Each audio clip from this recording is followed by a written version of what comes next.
গাইনোকমাসিয়া হলে আপনার করণীয় কী? আপনি প্রথমত এই ভিডিওটি দেখেন এবং এরকম ভিডিও যদি আপনারা রেগুলার দেখতে চান, আপনাদের উচিত আমাদের চ্যানেলটি সাবস্ক্রাইব করে আমাদের সাপোর্ট দেওয়া। আমাদের মাথায় প্রথমেই প্রশ্ন আসে যে গাইনোকমাসিয়া হলে কি করা উচিত? আমরা কি কোনো মেডিসিন ডক্টরের কাছে যাব? কোনো সার্জনের কাছে যাব? বাসায় বলবো? কি করব?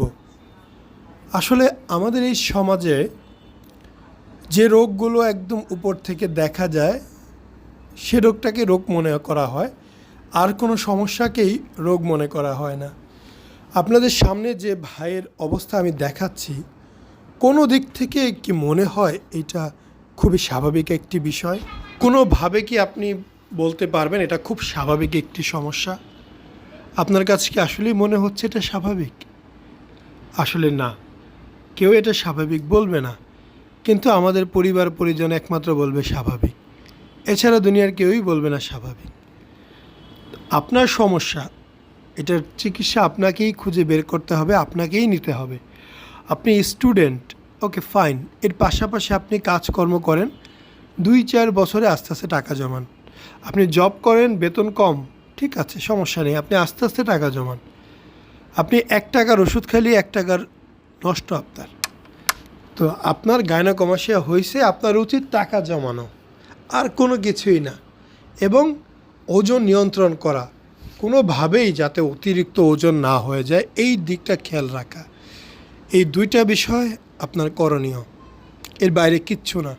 আপনি হোমিওপ্যাথি খাবেন, এলোপ্যাথি খাবেন, এই করবেন, সেই করবেন, ইত্যাদি আগডুম বাগডুম অনেক গল্প আছে, বাট এই গল্পগুলো কখনোই সঠিক না।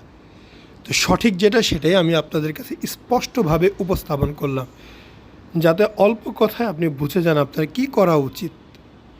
আমাদের সমাজে এমনও কুসংস্কার আছে, বলে গাছের সাথে ডলাডলি করো, সকালে থুতু দিয়ে বুক ডলো, বুকে কলসি নিয়ে সাঁতরাও, এটা চেপে চেপে ভেঙে ফেলো।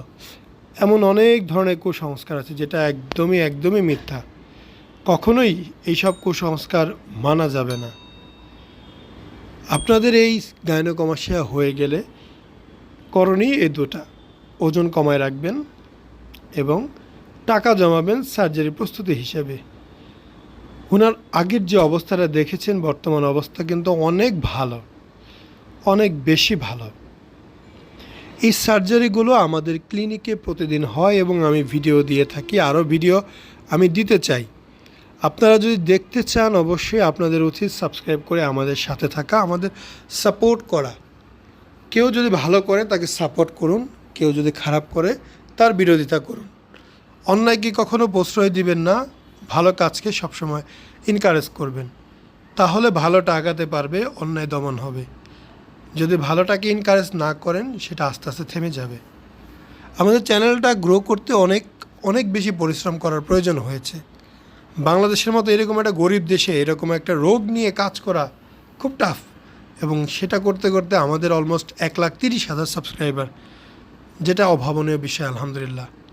তো আমরা আপনাদের সাপোর্ট চাই, আমরা কাজ করতে চাই, আপনাদের কাজ দেখাতে চাই, এবং আমরা এইটুকু চাই যে আপনি নেক্সট আমাদের পেশেন্ট হয়ে আসেন, যাতে আপনার সমস্যাটাও সমাধান করে দিতে পারি, আপনি খুশি মনে সুন্দর একটা জীবনযাপন করতে পারেন এবং আমাদের জন্য মন থেকে দোয়া করতে পারেন। আসসালামু আলাইকুম, মোহাম্মদ শাকিল হোসেন বলছি। 2017 সাল থেকে আমরা গাইনোকমাসিয়া নিয়ে নিয়মিত কাজ করছি এবং ভিডিও প্রকাশ করছি। এই চ্যানেলে যারা নতুন এসেছেন, আপনাদের কাছে অনুরোধ থাকবে আমাদের এই চ্যানেলটি আপনারা ভালোবাসা দিবেন এবং সাবস্ক্রাইব করবেন।